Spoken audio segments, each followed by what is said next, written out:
In my life as a vlogger, ingon ani na nga mga gianan. Oh ha, di ba? Napakahirap kasi bawal na kami diyan dumaan. So dito na kami. Tapos yung motor namin hindi na pinapasok dito. Nandoon na sa kabila. So mahirap talaga pag umulan dito, malalim yung tubig. So ito yung daan namin papasok. Ayan, maliit lang kasi bawal na kami doon. So dito na kami dumaan. Ito yun. Kapag malakas yung ulan, malalim yung tubig dito, hanggang tuhod yung tubig dito. So yun ang dorm. Dito nakapark yung motor namin.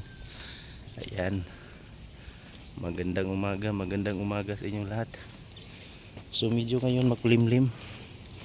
Diyan kami nakatira sa kabila.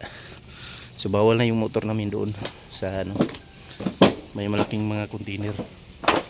Hindi na kami pinapapasok. So doon na namin iniwan. Dito na kami dadaan. Ayan, damuhan. Tapos pag malakas ang ulan, malalim yung tubig dito. Ayan, yung dorm, 3 building, 4. So dito na yung motor ko. Dito naka-park. Ayan, nag-iisa. Ito yung motor ko. Ayan, yung bagong parking namin area dito. Hindi na kami pinapapasok doon. Dito na lang guys. Maraming salamat.